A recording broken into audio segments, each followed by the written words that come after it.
আমি আমার সামর্থ্য অনুযায়ী আমি আমার সাধ্য অনুযায়ী মুরব্বী দাদু আমি ওনাকে কিছু দিলাম হাদিয়া। ইনশাল্লাহ আপনারাও এগিয়ে আসবেন, আমার ভাতটা বাসিয়ে এগিয়ে আসবেন। আমি বিশেষ করে অসহায় পরিবারদেরকে নিয়ে বেশিরভাগ কাজ করেছি, আপনারা আমাদের পেজে দেখেছেন। তবে ঠাকুরগাঁয়ে একটা পরিবারকে যখন আমি একদম দেখছি যে চারজনের মধ্যে তিনজনের প্রতিবন্ধী, তারপরে একজন লোক সুস্থ ছিল, কিন্তু এখানে আসার পরে তিনজন লোকেই প্রতিবন্ধী।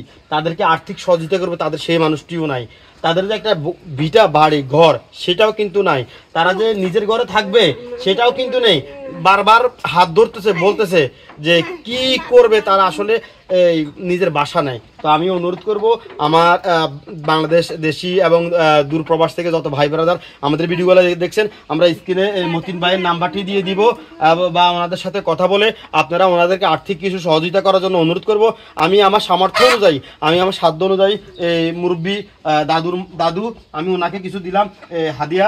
ইনশাল্লাহ আপনারাও এগিয়ে আসবেন, আমার ভাতটা বাসিয়ে এগিয়ে আসবেন, কোনার বাড়ির মানুষ এগিয়ে আসবেন। বাট্টা গুস্তারপাড়া হতে শুরু করে নান্দিপাড়া অনেক গ্রামের অনেক টাকাওয়ালা মানুষ আছেন, আপনারা যদি একটু এগিয়ে আসেন তাহলে মতিন ভাই চিকিৎসা পাবে।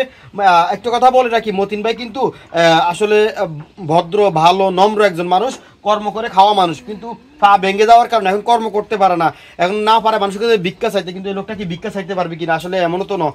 আপনারা যদি আপনাদের স্বইচ্ছা জাকাতের পেত্রার একটা অংশ দেন তাহলে আমি ইনশাল্লাহ আশা করি এই পরিবারটি ভালো করে চলতে পারবে। আমরা এখন রামগঞ্জের সাংবাদিক মোহাম্মদ জাকির পাটোয়ারি আমার সাথে এসেছেন। এখন বৃদ্ধ দাদুটিকে কিছু সম্মানী দেবেন, আমার সাথে একাত্মতা পোষণ করেছেন। কাকা, এইরকম পরিবার দেখছেন আপনি একটু বলেন না? আসলে আমাদের এই সমাজে এই রামগঞ্জের ভিতরে আসলে এই ধরনের পরিবার আর দেখিনি। আসলে তারা দীর্ঘদিন থেকে মানবতা জীবনযাপন করতেছে, এটা আসলে আমাদের মুখের ভাষা হারিয়ে ফেলছি। তবে আমার মতে যদি আমাদের সমাজে কিছু বৃদ্ধ বান্ধবকে যদি তারা দাঁড়ায়, তাদের ভাগ্যের পরিবর্তন হবে, এই বৃদ্ধ মহিলার চিকিৎসা পাবে এবং মতিন ভাই তার পায়ের রডটা খোলা হবে। আর একজন প্রতিবন্ধী আছে, এখন আসলে আমরা চলে আসছি গণমাধ্যমের মাধ্যমে আসা তাদের একটা সাক্ষাৎকার নেওয়ার জন্য। এর পাকে দিয়ে আমি আমার পক্ষ থেকে এই বুড়িকে কিছু সম্মান করলাম। আসমানিদের দেখতে যদি তোমরা সবাই চাও, নয়নাপুর ভাঙ্গা বাড়ি ভাট্টা কোনার বাড়িতে চলে যাও। প্রিয় দর্শক, মানবতার জীবন যাপন করতেছে এই পরিবারটি, তাই সবাইকে অনুরোধ করব তাদেরকে আর্থিক কিছু সহযোগিতা করার জন্য।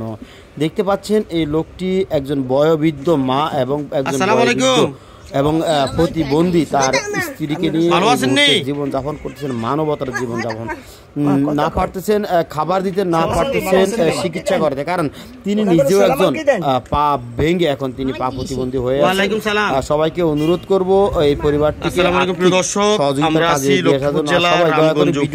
করার জন্য, সবাইকে কোনার বাড়িতে